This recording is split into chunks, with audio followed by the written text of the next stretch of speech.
Thank you.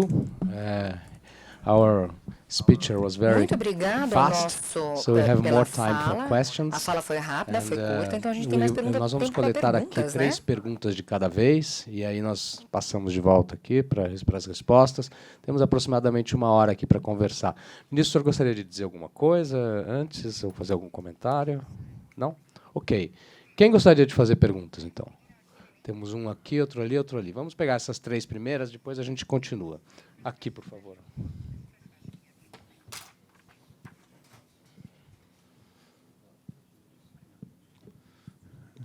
Nós estamos com tradução simultânea, então o senhor fique à vontade, pode falar em português, em inglês, como achar melhor. Good morning. Good morning. Thank you for your presentation. Bom dia, muito obrigado pela sua apresentação. 2000, I had the opportunity to Voltando para o ano 2000, eu tive a oportunidade de trabalhar com algumas pessoas do IAI, né, da indústria aeroespacial israelense. E eu lembro que, na época, tínhamos muitos contratos de aquisição e transferência de tecnologia. it was very interesting because Foi bem interessante porque, na época, to put a mirror em 2000, né, in the innovation scenario that we had in Israel. That tentávamos entender o cenário israelense e, de certa maneira, espelhá-lo. E conversando com as pessoas de Israel, eu tive a oportunidade pilot, a veteran from de conversar com um piloto da Guerra de Yom Kippur. Ele era piloto, né? E ele resumiu 2 pontos muito importantes que, aliás, o senhor mencionou também, né? O principal fator para o sucesso israelense em inovação era military training that you have in Israel. The servir o exército israelense, e o treinamento e a capacitação israelense é muito técnica, e o RUSPA. the most important thing Para mim, foi isso que ele falou, que esses 2 pontos, o RUSPA israelense e o serviço obrigatório, o serviço militar obrigatório israelense e RUSPA. he said that was the E que é o espírito israelense, né, judaico. E ele falou com muita confiança a respeito de todo o povo israelense, que os principais fatores Thank you very much. para o sucesso de inovação de Israel era exatamente isso. Então, muito obrigado. Muito obrigado. Se você tiver perguntas, seria interessante. Eu agradeço o depoimento, mas eu gostaria de ouvir perguntas. Para a gente otimizar o nosso tempo aqui. Indeed, we should ask questions so we can make better use of our time. Sim, eu gostaria que a pessoa antes de fazer a pergunta, se Before you ask your question, please introduce yourselves senhor, and your name and institution that you represent. You would like to ask a question? Thank you very much. Olá, Sr. Cookman. Muito obrigado pela sua palestra. Meu nome é Pedro Maeda. Eu sou empreendedor, meu nome é Pedro. Eu não estou muito envolvido, mas eu tenho aí muita familiaridade com essa indústria de venture capital. Eu moro já há alguns anos no Vale do Silício e eu estava pensando, olhando ali a sua lista de fatores-chave que o senhor colocou ali no seu slide como fatores ali para o seu país. E aqui no Brasil a gente não tem os básicos, como a cultura judaica e educação e muitos outros pontos que estavam no seu slide. Mas, mesmo assim, vocês têm nós temos um mercado doméstico grande, com muito potencial. Como você acha que o Brasil pode não liderar, por assim dizer, mas tentar alcançar essa nova economia? Porque o Vale do Silício, Israel e China estão liderando toda essa indústria de inovação. E o nosso país, Brasil, está aí perdendo espaço nessa corrida. Qual a opinião do senhor? Eu acho que essa é uma pergunta difícil para mim, porque eu não sou muito familiarizado com o ecossistema brasileiro. Mas veja, eu já estive aqui algumas vezes e há muito que eu tenho a aprender aqui ainda. Mas veja, eu acho que não dá para você repetir o modelo israelense ou pensar que esse é o único modelo de sucesso. Esse é o nosso modelo, veja bem. Eu espero que nenhum país tenha a frequência de guerras que nós temos. A cada 10 anos você enfrenta uma guerra. Realmente você não quer desejar isso para o seu país, que é isso que Israel enfrenta. Mas existe muita coisa que a gente vê acontecendo aqui no Brasil, que são coisas fortes. Por exemplo, o agronegócio brasileiro é muito forte. Você tem um mercado enorme doméstico aqui. Você vê o desenvolvimento de sucesso chinês. você veja que o desenvolvimento econômico chinês é até limitado se você comparar com o mercado interno chinês. Então, perceba, as pessoas aqui têm mente aberta, têm educação. A gente tem a impressão que sempre... Eu também tenho a impressão que existe sim um espírito de empreendedorismo aqui no Brasil. Aliás, ontem eu estava numa conferência a respeito disso aqui. E existe sim oportunidade. Veja, eu não sou um especialista em Brasil, mas o que eu gostaria de ver é mais presença de empresas, empresas israelenses especificamente, porque eu acho que as nossas capacidades se complementam. E há muito a ser feito aqui juntamente. Existe um potencial de mercado incrível. Tem fortes, por exemplo, o setor de agronegócios, e o setor hídrico, tratamento de água. Por exemplo, em Israel, existe o uso de água chegou no nível agora de 90%. O número 2, o segundo país com 24%. A gente é só 24% de água. A gente não teve muita alternativa. A gente realmente teve que trabalhar no desenvolvimento de soluções com dessalinização para tirar o sal da água, né? E trabalhar com outro sistema de irrigação, trabalhar com painéis solares. A gente não teve outra saída. E agora a gente vê muitas empresas com muito potencial aqui no Brasil e eles não têm familiaridade com esse mercado. Uma, por exemplo, que eu espero que vocês vão ver no futuro, ele é uma empresa chamada Stardolt. Eles desenvolveram uma tecnologia para fazer uma carga rápida no celular. Em 30 segundos você carregaria o seu celular. E a Samsung está investindo. E BP, British Petroleum, também investiram. Por quê? Desenvolveram uma solução para carregar um carro elétrico em menos de 5 minutos.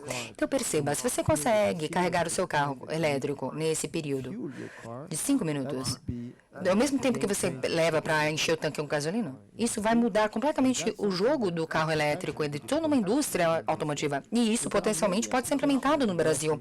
Perceba, existem diferentes desenvolvimentos, diferentes aplicações que estão sendo feitas em Brasil, no Israel, que podem se juntar com o Brasil. Nós investimos em empresas com nível de maturidade melhor, tanto nos Estados Unidos como na Europa, e gostaríamos de ter uma entrada num mercado emergente como o seu. Então, temos investidores fortes da China que estão ajudando a desenvolver operações na China. E nós também gostaríamos de ter investidores brasileiros investindo em fundos, em empresas, em startups ou subsidiárias de empresas israelenses que estão em parcerias estratégicas operacionais com vocês aqui no Brasil.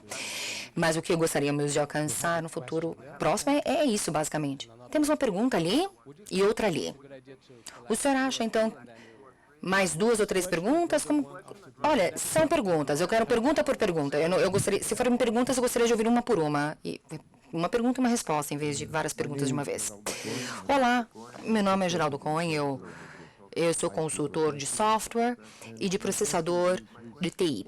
A minha pergunta a respeito de todo esse sucesso, inovação, startups e tudo isso sendo vendido agora para grandes empresas, né?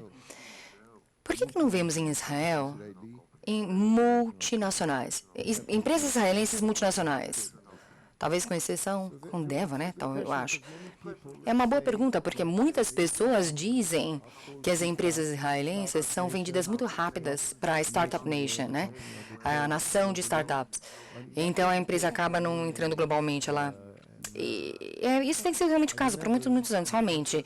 Eu lembro, numas conferências 10, 15 anos atrás, as pessoas falavam, né? Por que vocês não têm uma Nokia em Israel? Mas veja, eu estou feliz de não termos uma Nokia em Israel.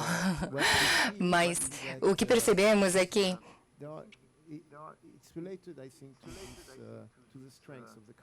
está relacionado às forças do país. Nós somos um país de empreendedores.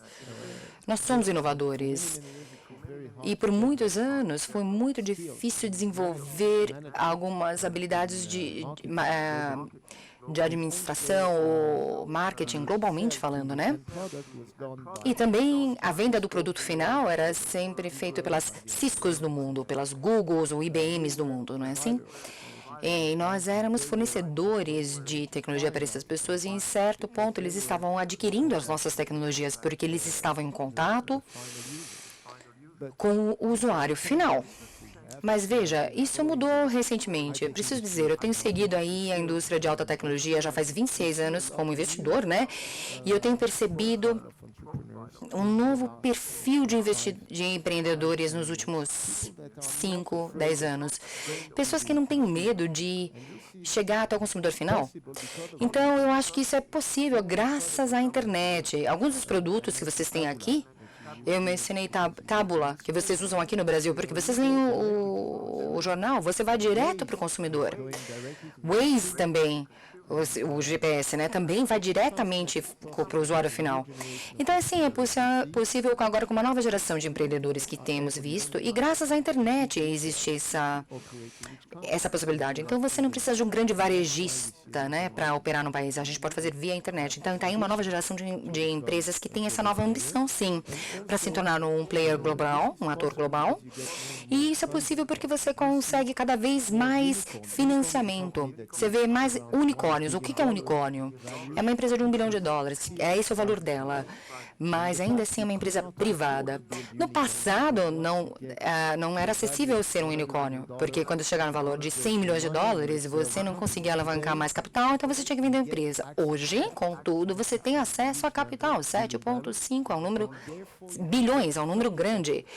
E você consegue financiamento que te permite se tornar um player muito importante. Eu mencionei Tábula, né? Mencionei outras empresas, já faz o quê? Umas 10 dias. E no anúncio das ações, eles pagaram 250 milhões em cash, em dinheiro. Então, esse tipo de transação não teria sido possível por uma empresa israelense no passado. Hoje é possível. E existe essa questão de financiamento de fundos. Cada vez agora existe mais unicórnios, né? Mas também significa que demora mais tempo para uma empresa israelense se tornar pública ou ser comprada. Porque você continua concorrendo com as grandes. E isso é um problema quando você faz um investimento nos estágios iniciais. Pensa no tempo do momento que ela consegue seu primeiro fundo, até o momento que ela sai, hoje leva 14 anos. 5 anos atrás eram 8 anos da entrada e saída. Então, antes de você se tornar uma empresa pública para você atrair investidor, você precisava de uma avaliação perto de $1 bilhão. Antes, 15 anos atrás, eram $100 milhões essa avaliação. Então, perceba, você consegue uma saída com uma avaliação menor, você consegue vender a sua empresa com um valor similar, e agora os números mudaram. Espera-se que grandes empresas comprem seus negócios. E não é somente a tecnologia que ela compra todos os negócios com um modelo de negócio bem robusto e estabelecido. E é por isso também que leva mais tempo. Por isso que a gente mudou a nossa estratégia de negócio. Antes a gente fazia estágios iniciais e agora a gente investe em empresas mais maduras, justamente por causa dessa parte. We have 2 questions from that side and questions from the other side. Com certeza. Minutinho já. Undoubtedly. Just in 1 minute, I'll get back to you in a second. A minha pergunta para o senhor, um dos grandes desafios aqui no Brasil se dá porque não somos um país de startups. A gente tem um esforço para fazer isso acontecer, mas não acontece do jeito que gostaríamos. Temos somente 6 unicórnios aqui no Brasil.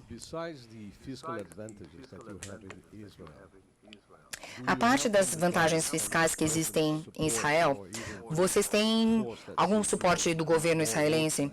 Ou alguma... quais são os fatores para o capital humano também? Também gostaria de perguntar a respeito do senhor. Tem alguém trabalhando com o senhor diretamente para oportunidades do seu país, o seu fundo de investimento?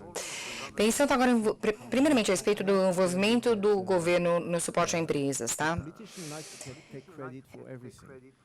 Os britânicos adoram ter crédito por tudo, não é assim? Lembra a Mobileye? Elas foram compradas por Intel. Não teve um político que pode ter crédito por essa. Mas, como eu disse, de fato, o suporte é indireto.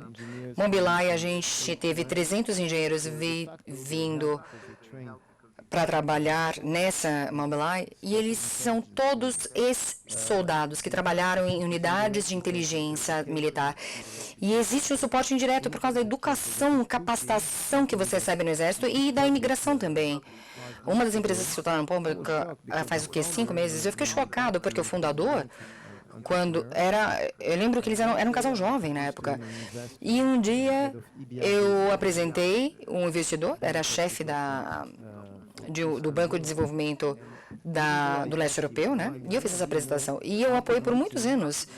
Depois dessa apresentação e apresentação, ele agradeceu o Russo, um colega, que também era um empreendedor. E o CEO também, o CEO do outro lado, também respondeu russo. E eu não tinha essa noção, que os dois eram imigrantes da Rússia e tinham o mesmo background, a mesma formação. Você entende também? Existe um apoio indireto aí também. Não existe, eles não são ativos, eles não são acionistas, eles não existe o suporte direto do governo, vindo do governo. Porque o negócio é sempre internacional, a gente nunca foca no mercado somente doméstico. Então, o governo israelense não facilita nada em termos de contribuição de negócio. Mas você entende essa contribuição indireta dos dois, desse diálogo em russo? Então, percebe, o que fizemos no passado? Porque agora investimos em empresas maduras, né? Para serem competitivas, trabalha no mercado chinês. Aliás, levantamos capital em chinês.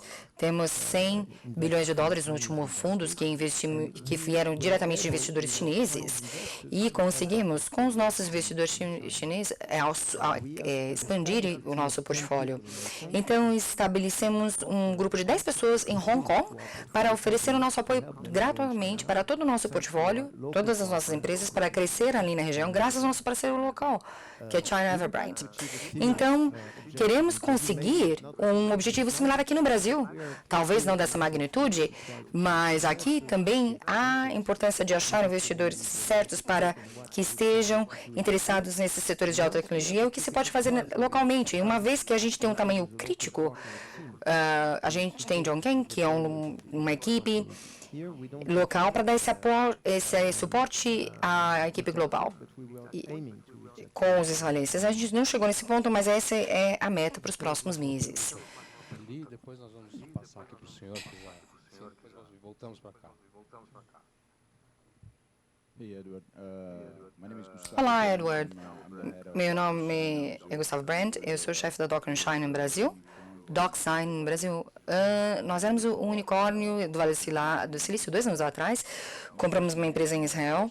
Minha pergunta é mais num tom pessoal. Eu fui exposto agora ao Vale do Silício, graças de DocSign e outras empresas que trabalhei no passado também.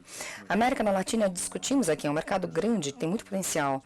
Pessoalmente, eu gostaria de explorar um pouco mais essas oportunidades que existem em Israel, conhecer as startups lá e saber quais têm potencial para o mercado latino-americano. Na verdade, eu planejo ir para lá no próximo mês. Vou fazer uma viagem pessoal minha, estou indo para lá. Qual o seu conselho? Como eu posso fazer essa exploração, por assim dizer? Esse universo de oportunidades que existe em Israel. Sabe, o que eu recomendo é que você me contate diretamente. Vamos tentar identificar quais são as empresas relevantes para você, para trazer valor para você, para trazer parceiros potenciais. Temos matchmaking, que a gente chama, entre empresas israelenses e outras empresas através de eventos que organizamos. Temos um fundador chamado Go for Israel, trabalhamos diretamente com ele. Ele faz mais de 30 eventos por ano.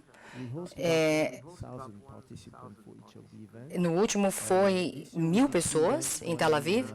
Esse ano fizemos 3 eventos, um em Zurique, um na China, onde tivemos 1.400 participantes e trouxemos mais de 1.000 empresas israelenses. Organizamos mais 1.000 reuniões individuais entre empresas israelenses e investidores chineses.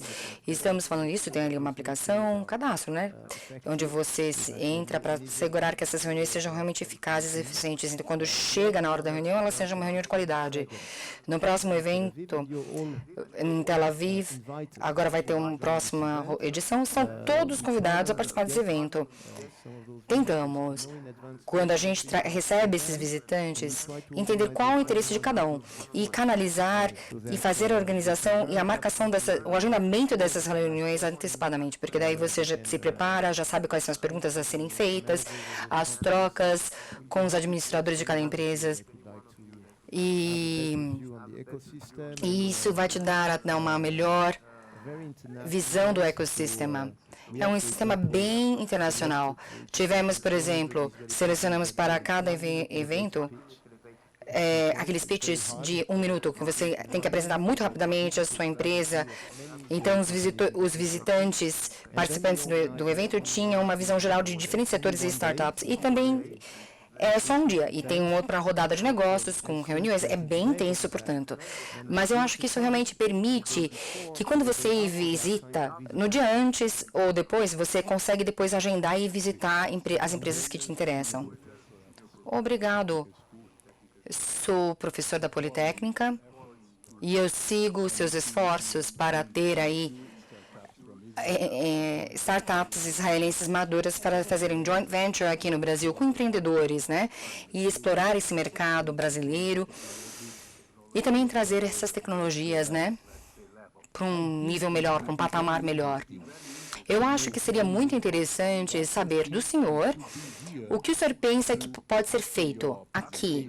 Depois de sua apresentação, depois da tradução agora do seu livro também, como podemos preparar os empreendedores brasileiros para ter proveito, tomar vantagem desses esforços de muitos anos do senhor? Porque eu acredito que isso seria muito interessante para nós.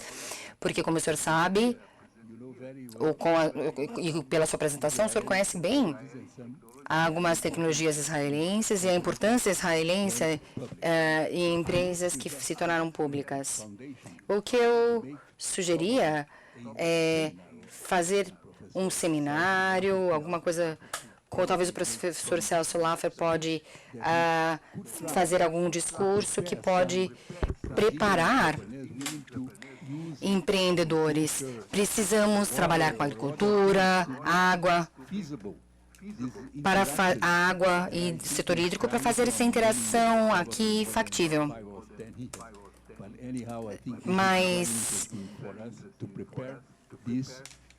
eu acho que seria importante preparar essa conexão. Sim. O senhor gostaria de fazer o comentário? Muito obrigado.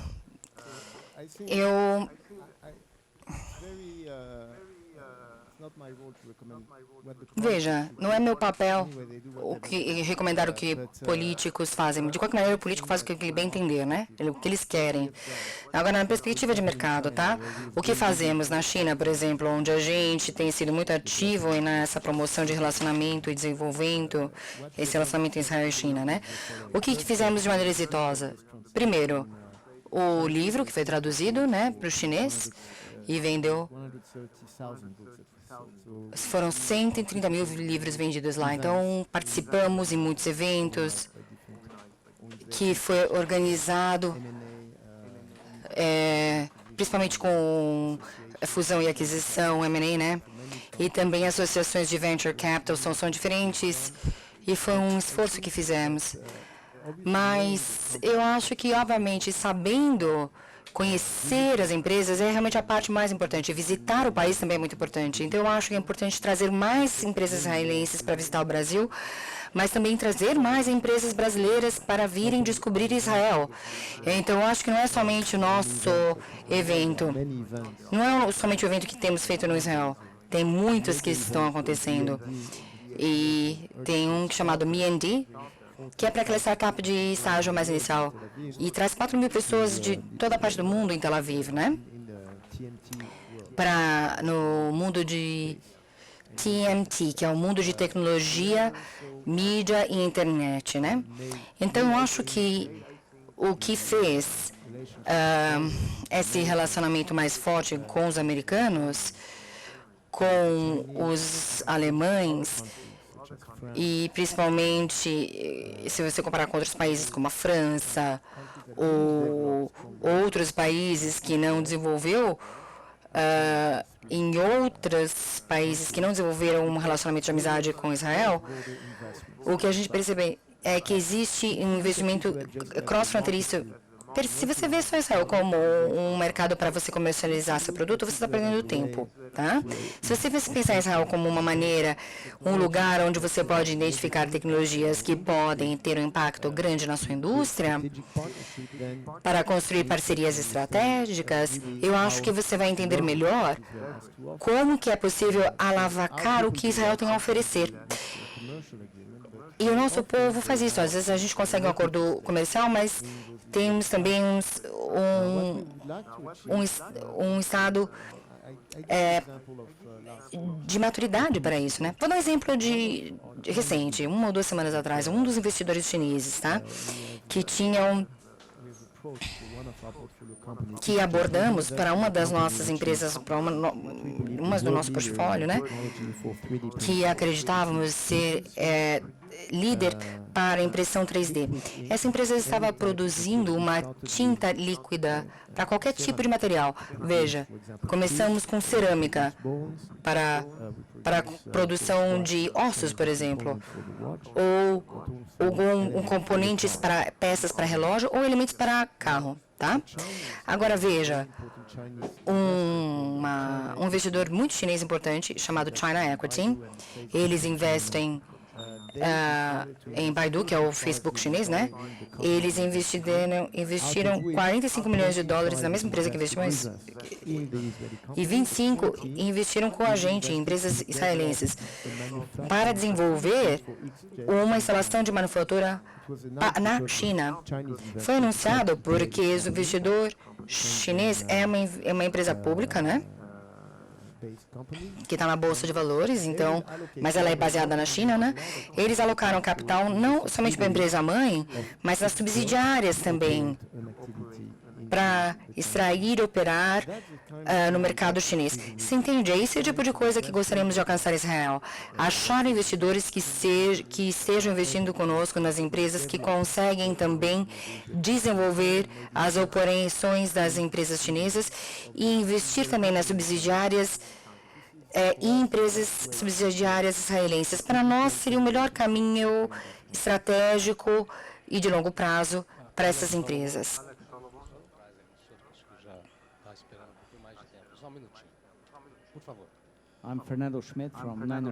Fernando Schmidt, da Niner Capital. As condições de Israel parecem bem melhores do que a nossa, por exemplo. O que o senhor recomenda para os empreendedores se mudarem para Israel, viver lá? E se forem para lá, qual a dificuldade? Olha, é uma boa maneira de crescer a nossa população, hein? Imigrar para Israel? Já temos bastante brasileiros morando em Israel, mas eu acho que seja uma solução prática. Eu acho que troca, intercâmbio de ideias é importante, mas visitar é importante, né? Construir relacionamentos é importante quando você está lá, né? E eu acho que o ecossistema é muito específico em Israel. Obviamente, também a educação, né, é importante. Você vê alguns dos programas. Eu estudei, eu fiz engenharia agora na minha universidade, que agora tem um programa internacional em York, programas executivos também, pessoas vindo de toda parte do mundo para fazer esses intercâmbios curtos, para intercâmbios da Universidade de Tel Aviv, outras universidades também, a Hebrew University, onde eles capacitam executivos em aulas específicas relacionadas somente ao empreendedorismo. Mas perceba, mais uma vez, eu não sei se o modelo israelense é replicável. O coautor do livro, professor Daniel Walsh, com quem eu escrevi o livro, né? Ele escreveu um livro chamado Os Vales dos Silícios do Mundo. Então, ele compartilhou diferentes vales dos silícios. Cada um tem o seu próprio modelo. Você não consegue repetir o modelo exatamente e replicar e espelhar em cada local. Mas alguns elementos, eles são chave. Educação, e coisas também que se relacionam ao espírito empreendedor. Mas, mesmo assim, temos muitos a se fazer no Brasil, né?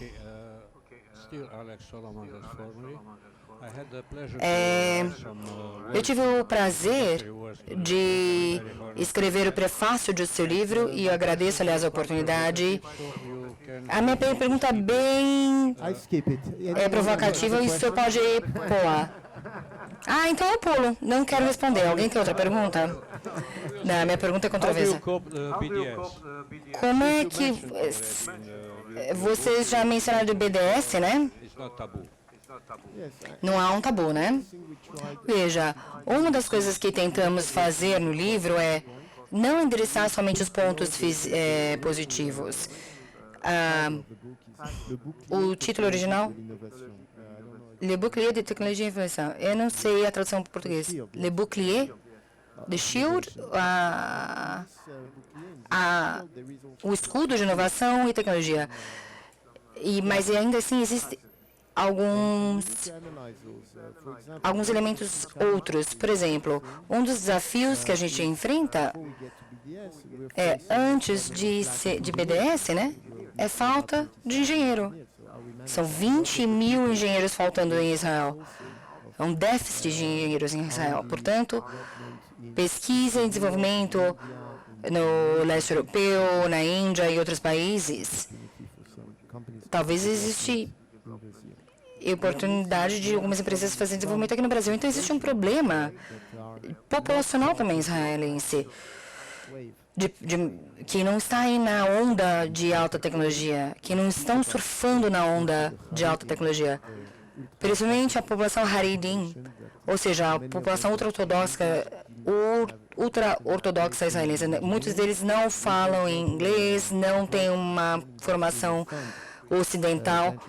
Então, temos o Venture Capital, temos fundos que agora investem em Haredim, ou seja, em startups ortodoxas. Isso é muito importante, entende? Então, a gente vê cada vez mais ortodoxos uma população ortodoxa religiosa começar a trabalhar. Então, agora é uma tendência muito importante. Agora, a população árabe, por muitos anos, em Israel, elas não eram muito ativas, porque muitas nem entravam no exército. Mas agora a gente vê, por exemplo, a porcentagem da população árabe estudando medicina agora é maior do que a porcentagem do que a população não árabe. Então, cada vez mais a gente vê árabes muito ativas no setor médico. Até mesmo no passado, a população árabe ativa era muito menor. E agora essa lacuna diminuiu muito, e muito mesmo. Realmente existe um problema menor, né? Mas mesmo assim, ainda existe uma grande parte da população que precisa ser integrada nessa onda de Startup Nation, de nação startup israelense. Falando de BDS, é sim uma questão em alguns países. O BDS é a iniciativa de boicote contra produtos israelenses. Ou seja, você vê algumas empresas que estão propositalmente, deliberadamente, músicos e coisas, por exemplo, que decidem não tocar no Israel, né? E empresas que se recusam a trabalhar com Israel. E isso acaba... veja, lhes digo, é muito estranho esse BDS que foi fundado. Pessoas que são contra Israel, antissemitas, e tem terroristas nessas organizações. E é incrível o tipo de sucesso que eles angariam em alguns lugares.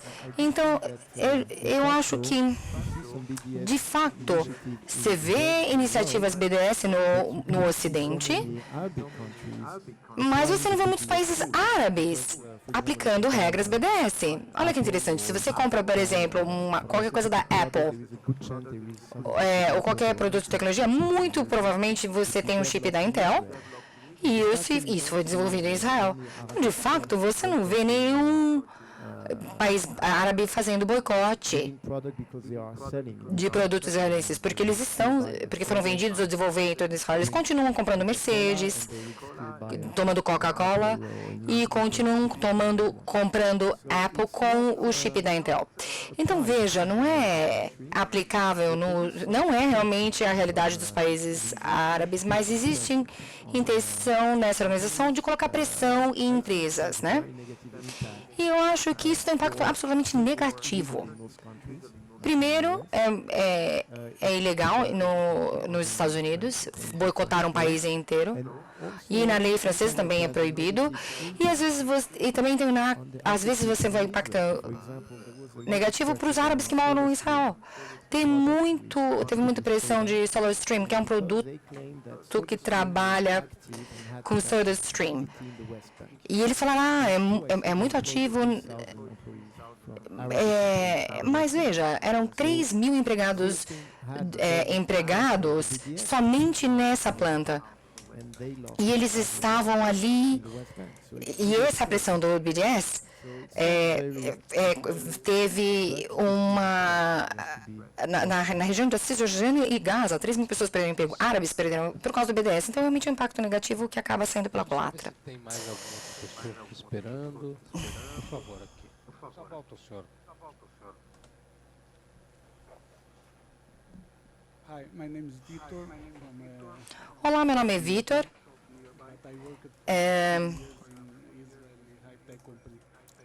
Eu trabalhei já com empresas israelenses de tecnologia. A minha pergunta é a respeito de investimentos em startups. O senhor falou de alguns estudos de caso, falou de sucessos, né? E eu gostaria de ouvir alguns estudos de casos de fracasso. Por que fracassaram e como evitar? Eu não sei de fracasso. Não conheço fracasso, não. Só conheço sucesso. Nunca ouvi essa palavra. Fracasso? Não sei. Não, falando de maneira séria agora. Tivemos muitos fracassos. Por exemplo, no meu primeiro fundo, das 9 empresas, só uma teve sucesso. Não, na verdade, 93, uma só teve sucesso. Claro, a gente teve 67%, a gente conseguiu um retorno de investimento mas a gente perdeu 8 empresas no caminho. E uma das coisas, as pessoas falam, quais os critérios chaves quando você investe? Obviamente, para nós, é a gestão, a qualidade da administração da gestão. Mas muitas das empresas que demos apoio tiveram uma equipe de gestão incrível e mesmo assim fracassaram, faliram.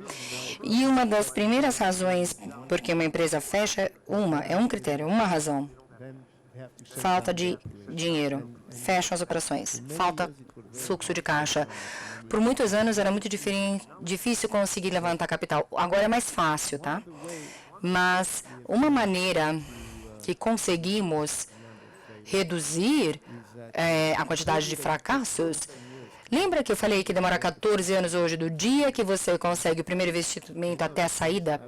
E muitos dos fundos têm um período limite de tempo ali. Ele tem 5 a 10 anos, ele expira. Então, como é que ele vai gerir mesmo se tem sucesso, como é que você faz a gestão? Às vezes eles têm que fechar antes da saída, porque eles não conseguem fluxo de caixa, eles não conseguem fazer essa gestão monetária. Por isso que hoje a gente faz investimento mais madura. Por isso que realmente são empresas com mais de 10 anos. E estamos também comprando a posição de acionistas existentes, porque muitos dos fundos, 95% dos fundos, agora estão colocando dinheiro dessa maneira. E olha, a Oasis é um bom exemplo. Eu não sei se vocês viram no slide. Começamos em 2007, investimos em empresas que estava fazendo 27 milhões de dólares, e mesmo assim estava perdendo dinheiro. Depois de 10 anos estabeleceram. Então a gente comprou Series A, que tinham várias ações disponíveis. Principalmente empresas do setor médico demoram mais do que qualquer outra empresa. O período médio de saída é maior. Então foram 14 anos depois da estabilização. Series A investiu 95 em 2005, depois de 10 anos, e compramos por uma avaliação de 45 milhões de dólares, e E o IPO foi convertido em ações comuns, ordinárias, e depois a empresa se tornou pública em 2010, e no pico eles chegaram na casa de milhões de dólares, mas 10 anos antes, a empresa ela chegou na casa de 100 milhões de dólares, mas elas só se tornaram, e quando elas entraram no lucro, elas chegaram em mais de 300 milhões de dólares, mas elas ficaram muito tempo dando prejuízo. Então, a gente investiu em empresa, fizemos também empresas cuja estratégia onde você compra e você substitui as pessoas originais. Então, você não compra a empresa, mas você compra a posição das pessoas que estão na frente da gestão e na liderança. E agora, pensando no passado, de 20 anos atrás, como você consegue identificar e avaliar empresas que já têm um histórico sólido? O mais importante chave e temos, aliás, um comitê que faz de investimento que só avalia a capacitação e experiência de diligência da formação e capacitação das pessoas que estão à frente da liderança e administração da empresa. Então, a gente passa muito tempo olhando as pessoas e observando e analisando quem é o time de pesquisa, de gestão que está à frente da performance, do desempenho. E passando muito tempo e esforço fazerem realmente uma diligência adequada, milhões de dólares, e para poder realmente fazer uma acertada dessa, né? Eu gostaria de fazer um comentário rápido. A fundação fez agora uma parceria com uma francesa. É uma organização chamada Foot Libre. Também estamos publicando aqui uma revista chamada Foot Libre. Futur Possible. Futuro Possível, a tradução para o português, né? Você pode encontrar no nosso site. Foi publicado recentemente. E lá perguntaram para um cientista, Carlos Nobre, um cientista brasileiro, Ismael Nobre, uma família de cientistas, eles foram entrevistados e eles escreveram um artigo muito interessante a respeito da Amazônia para nós, que agora está em voga, né? E nesse artigo, esse cientista brasileiro falou da possibilidade de alinhar as tecnologias e a nossa grande diversidade na Amazônia, para desenvolver uma nova maneira de se desenvolver a Amazônia, que preserve a floresta, deixe intacta os rios e tudo mais, mas ao mesmo tempo, simultaneamente, usar todas as tecnologias que poderíamos usar para fazer produtos mais caros. Então, ainda depois é uma revista para o senhor dar uma olhada. Tem ela em português e em inglês, posso mandar para o senhor. Mas eu queria saber o que o senhor pensa dessa ideia. E mais uma pergunta também relacionada ao Brasil, que eu gostaria de ouvir seu comentário. Eu acho que uns 2 anos atrás, tivemos um palestrante aqui. Se eu não me engano, agora eu não lembro o nome dele, mas ele era ligado a universidades israelenses. E eu lembro que ele falou que o Brasil é um país grande e existem problemas grandes de difícil resolução e solução. Mas ele falou que era para se pensar em tecnologia, para chegar diretamente em novas soluções, em vez de fazer todo aquele caminho longo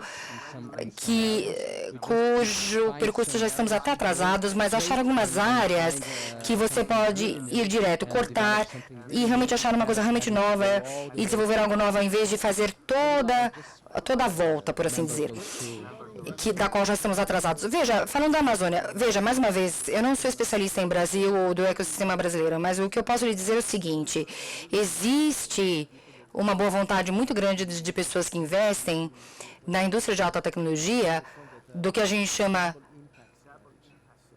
de ter uma estratégia de impacto, ou seja, o investimento seria para o benefício do meio ambiente.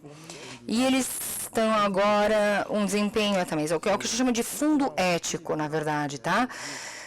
Então, existem oportunidades listadas que usam tecnologias para o ecossistema, que vão aí para o benefício da área da Amazônia. E eu acho que é fácil achar fundo. E empresas familiares, não somente empresas de fundos e angel capital, que gostariam de investir nisso, né? E eu acho que cada país tem que focar na sua vantagem competitiva. Existem algumas coisas que são bem únicas no Brasil e precisam ser promovidas. A gente percebeu também, voltando à sua pergunta 2, uma empresa israelense que faz muito bem no Brasil desenvolveu uma linha fixa, né, de telefonia que foi vendida para a Alcatel. Não é a Alcatel, perdão, a Vivendi é o nome da empresa. Grupo Vivendi. E eu acredito que foram 4,5 bilhões de dólares. Foi um grupo israelense que criou essa telecomunicação. Perdão? JVT, sim. JVT fez uma operação grande e foram fundadores israelenses. Agora, veja, eu vou muito para a China e eu vejo como a China se envolve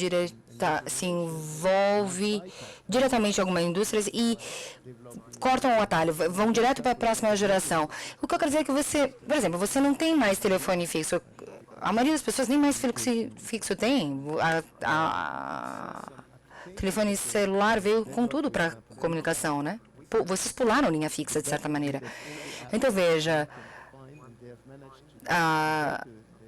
a melhor maneira de você se livrar de uma coisa e fazer melhor é copiar algumas das ideias e melhorá-las, né? E ver o que você pode fazer. Por exemplo, usar WeChat em vez de WhatsApp. É uma combinação de tantos serviços, de tantas aplicações, que é realmente impressionante. Então, os chineses sim conseguiram pular para a próxima geração de tecnologia, entende? Em muitos setores. E vemos, por exemplo, a bicicleta elétrica. A gente não vê tantas, né? Mas agora eu vejo um incentivo público disso, né? Onde você pode usar, a gente vê em grandes cidades, né? Motos, mas elas são barulhentas, elas são poluidoras, mas você agora tem as motos que não são bicicletas elétricas, mas são motos elétricas, que são silenciosas, melhores. Então, você não precisa impor nenhuma dessas decisões, mas é verdade que o que se percebe é que cidades mudaram rapidamente. Toda vez que você vai para a cidade, toda vez que você vai para o chinês, você é uma cidade maior que a outra e crescendo de maneira vertiginosamente rápida. E você vê muitas dessas cidades e usuários de tecnologia passando para a próxima leva de tecnologia. Vou voltar, senhor, só um minutinho. Deixa eu só dar a palavra para quem ainda não falou.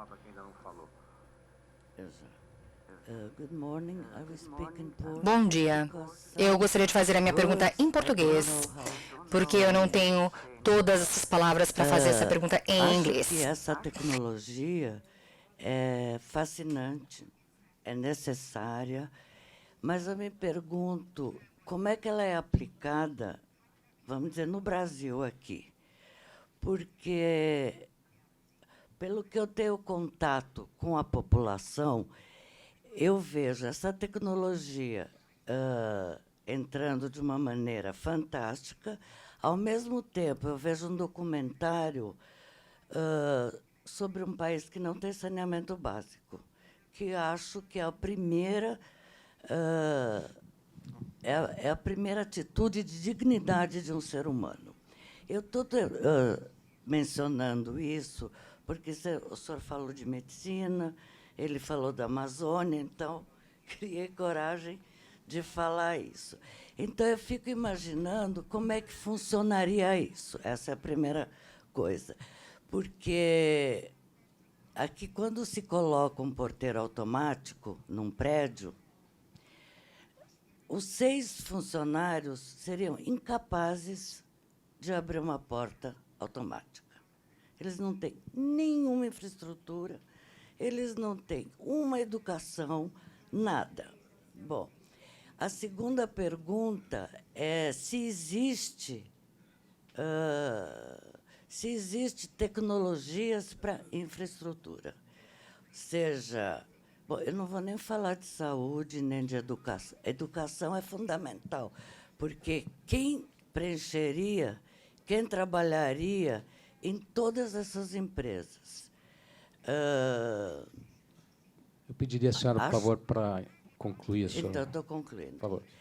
Então, eu queria saber se tem inovação em tecnologia para infraestrutura e como funcionaria toda essa importante tecnologia num país como eu acabei de mencionar. Obrigada. A senhora levantou algumas questões que são muito importantes, mas veja, pensando em tecnologia para se implementar aqui, eu não acho que dá para ter uma fórmula que seja genérica, que dê certo para tudo. É preciso olhar cada empresa separadamente e ver como implementar essa tecnologia em cada mercado, no mercado como brasileiro, em cada situação.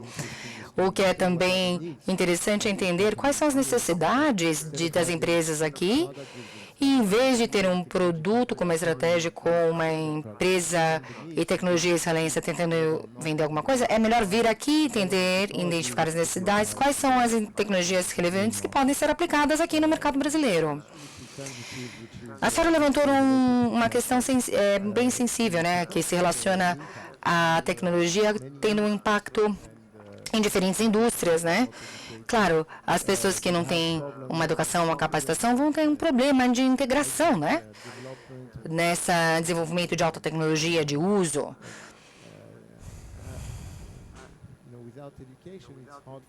Porque, verdadeiramente, sem educação é difícil integrar empresas e pessoas desenvolvendo novas tecnologias e tem impactos também em indústrias. Mas agora eu tenho como fundo, estamos investindo aí numa tecnologia que é forte em radar para carros.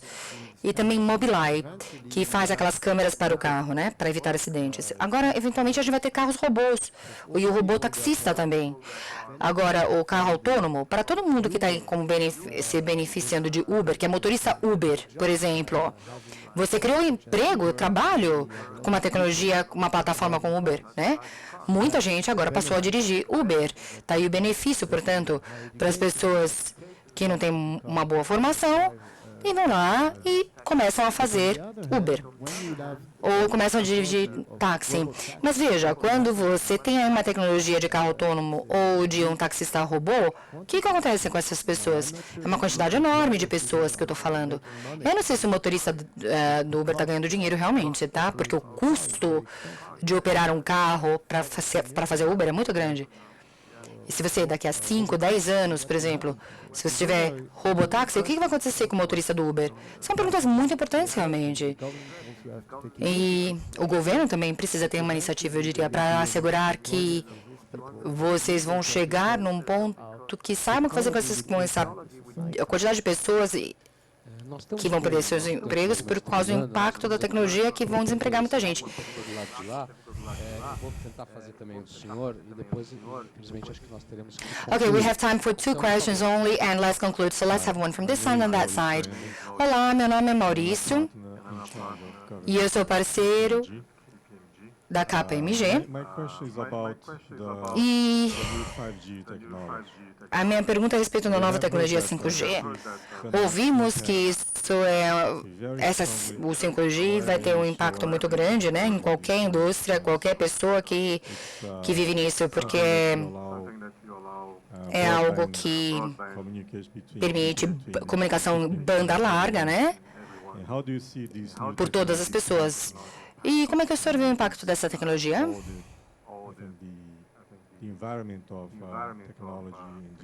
E esse ambiente de tecnologia e ambiente digital, o senhor diria que é algo que vai ajudar Israel? Aqui a gente fala das novas licenças de 5G que vão agora começarem a serem vendidas no ano que vem, mas em outras partes do mundo aconteceu mais rapidamente. O que o senhor acha que deve acontecer mais rapidamente no mundo? Infelizmente, em Israel, o setor privado está andando muito rapidamente, mas o setor governamental sempre anda muito mais morosamente. Quando você fala de 5G, você precisa de medidas governamentais para andar rápido. Mas agora eles não conseguem nem estabelecer uma coalizão. E agora estamos enfrentando 2 eleições que vão chegar aí nos próximos meses e agora vai ter uma terceira nas próximas eleições nas próximas semanas. Então, eu não sei se isso vai acontecer, o 5G vai acontecer em curto prazo, essa infraestrutura 5G em Israel tão rapidamente. Eu acho que não, né? Mas o que eu diria que é importante é que essa infraestrutura vai dar acesso à internet para todos. E aí, o que fazer com isso, né?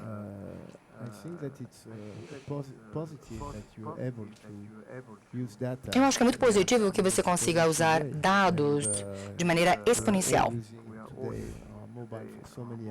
Estamos todos usando tantos aplicativos, tantos celulares. Então há muito mais. Dá para se fazer a vida muito mais eficiente. Eu não sei quando, onde vai ser empregado no Brasil, e principalmente em comparação em outros países, mas eu acho que é sempre um movimento positivo e espero que aconteça de maneira séria no Brasil. Hi, I'm Lucas Girardi. Oi, Lucas Girardi. Sou arquiteto urbano, faço planejamento urbano e faço também estudo de impacto urbano e tecnologias aceleradoras e inovações para o mundo. Você tem muito trabalho se você trabalha na... Isso também pode pular minha pergunta. Na verdade, a minha pergunta não é provocativa. Na verdade, se conecta com a pergunta que a senhora fez ali. Fez, né? E a pergunta também do KPMG. Também estamos para 5G, porque as pessoas estão falando muito da nova tecnologia 5G, né? E como ela vai estimular um descarte massivo de dispositivos e equipamentos que vão se tornar obsoletos. Nós não temos no mundo maturidade para lidar com esse resíduo eletrônico, né? Então, a pergunta é a respeito disso. Esse problema de descarte de eletrônicos, porque eu acredito que isso é muito importante. E eu queria saber se tem algum investimento em Israel a respeito disso, né? Em economia circular e tratamento de resíduo eletrônico, biodigestores, de logística reversa. E se o senhor sabe de alguma empresa que a gente deveria ficar de olho nesse tipo de tópico?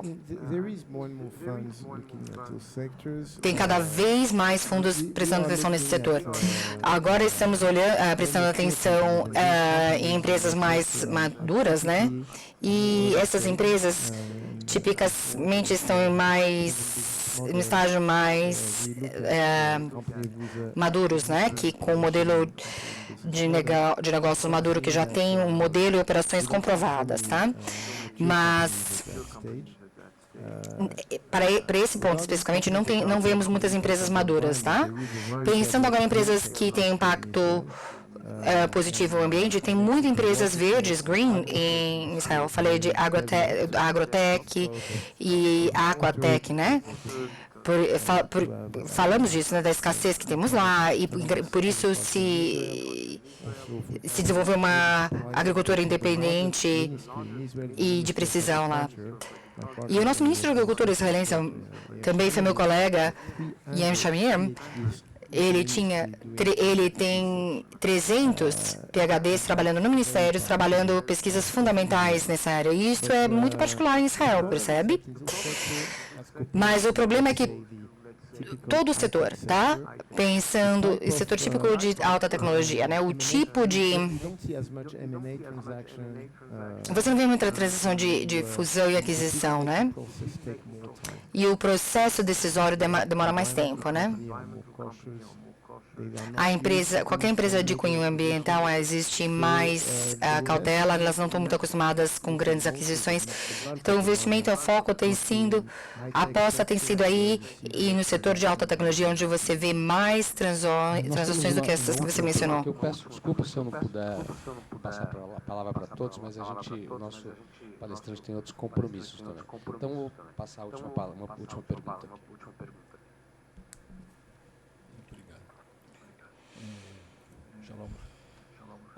Shalom. Meu nome é Shaun Beckham. Sou mentor de startups aqui em São Paulo. Muito frequentemente, ouço um slogan mencionado em diferentes sessões. E muitas são oriundas do Vale do Silício. E o slogan é assim: fail fast, fracasse rapidamente. Qual é o seu comentário? Eu sei que já perguntaram de fracasso, mas qual o comentário? Olha, falamos de diligência, de averiguar, quando a gente fala de empreendimento, a gente busca entender também o indivíduo, né? Quem é o empreendedor quando a gente fala em investimento. Veja, a gente não vê fracasso ou falha como algo negativo. Esse é o ponto. A pessoa que falha, que fracassou, é a pessoa que tentou alguma coisa. E nosso olhar em Israel é aquele que fracassou e falhou. Isso significa que não vai, que ele vai tombar de novo no próximo. A nossa visão é qual é a habilidade do empreendedor. Uma vez que ele fracassou, que ele falhou, como ele reagiu ao fracasso? Então, falamos com o empreendedor e conversamos. E a gente tem que entender a atitude. Foi ética com o investidor, com seus empregados, com seus fornecedores. Para nós, a parte ética do indivíduo, do empreendedor, é muito importante, porque quando você enfrenta dificuldades, por exemplo, empresas biotech, de biotecnologias, elas têm diferentes fases, né? Fase 1, fase 2, 3, é muito mais difícil. A propriedade clínica não deu certo, então ele fracassou na fase 3. Mas isso não significa que quem estava ali liderando o empreendedor era um fracasso. Você entende? Então a gente tem que evitar gasto de dinheiro. Tem bom dinheiro e dinheiro ruim. Mas antes a gente pensa, eu levantei capital, e a gente faz com critério. Eu consigo entregar o que eu falei? Mas o que eu percebo são bons empreendedores que fracassaram, mas eles simplesmente encontram uma nova direção, um novo caminho. Com o apoio dos acionistas, eles podem virar e falar, olha, o plano inicial que tínhamos não funcionou, quero mudar de direção. E lhes digo, no primeiro fundo, em 1993, a gente tinha 9 investidores e a gente recebeu 1.500 planos de negócios. Nenhum desses planos de negócios chegaram nos suas metas. Nenhuma das empresas, 1.500, chegaram nas metas, objetivos que eles tinham no plano de negócios. Te garanto isso. Você entende? Então, a pergunta é outra, como você geriu o seu fracasso? Qual foi a gestão da falha? Como que você administrou o fracasso? Um elemento que a gente olha a gente sabe que a empresa não vai chegar naquele objetivo. Então, precisamos assegurar que existe capital suficiente. Quando você processa esse atraso, que você tenha capital suficiente para operar, para executar outras coisas. Então, você precisa observar a atitude do empreendedor, que eles precisam entender, vai haver falhas e como reagir, e quais são as alternativas. Se esse caminho inicial não tiver sucesso, né? Qual é o plano B? Eu diria que isso é tão importante, é o elemento mais importante que a gente observa, que a gente analisa. Fracasso e falha não é um palavrão para nós. Acho que cobrimos muito bem o conjunto de assuntos e acho que foi... Acho que cobrimos muito bem vários assuntos de grande interesse e o diálogo foi muito frutífero entre nós todos. Acho que tivemos uma manhã rica e frutuosa. Eu apenas gostaria de mostrar, então, para os senhores essa revista que eu comentei. Essa revista é publicada na França desde final dos anos 60, início dos anos 70, e a gente agora lançou esse novo produto aqui, que é Futurible em português. Esse é o último número, ele está disponível no nosso site. Na parte de publicações, pode baixar gratuitamente. E aqui tem traduções de 4 artigos publicados pela Futurible na França, e este artigo que eu falei, que foi escrito inédito para o Brasil, sobre o projeto Amazônia 4.0. Vou dar um de presente aqui para o nosso palestrante, e depois também vou mandar para ele a nossa tradução em inglês. Bom, muito obrigado a todos pela presença. Obrigado. Thank you very much.